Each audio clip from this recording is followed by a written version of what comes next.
एलै राखी के त्योहार छै भाई बहिन के प्यार। बहिन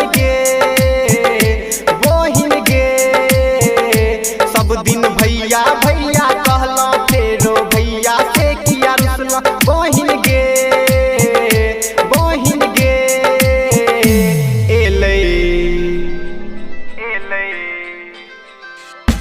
एलै राखी के दिन कनी सुन हमर बहिन।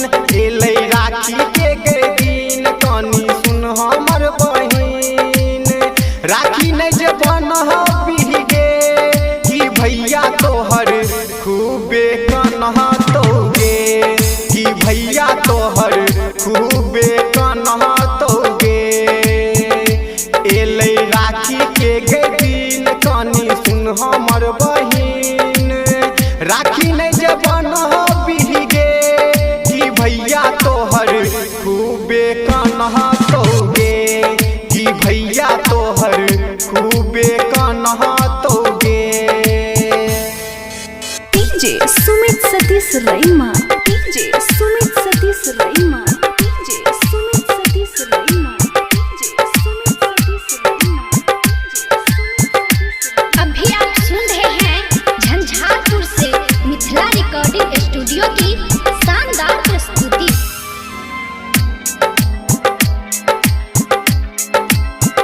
बहिन की तोरा चाही राखी में पैसा चाही।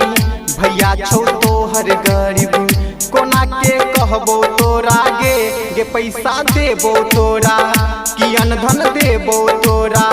भैया के जान छै त सब जहान छै गे छोटी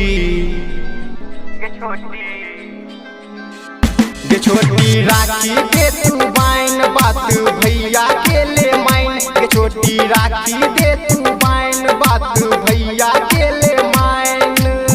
हाथ उदास लग होतै गे कि भैया तोहर खूबे कन्ह तै गे। कि भैया तोहर खूबे कन्ह तै गे। DJ Sumit Satish रईमा, DJ Sumit Satish रईमा, DJ Sumit Satish रईमा, DJ Sumit Satish रईमा, DJ Sumit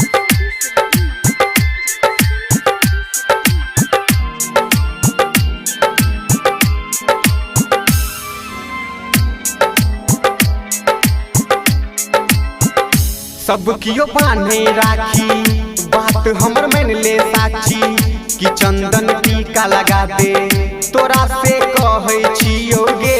कि भैया छियो तोहर बहिन तू छी हमर। भैया के नहीं सताही राखी दे बाइन बहिन गे बहिन।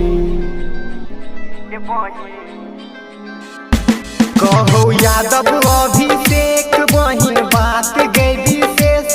कहो यादव अभिषेक बहिन बात गे विशेष। राखी में हंसाही गे कि भैया तोहर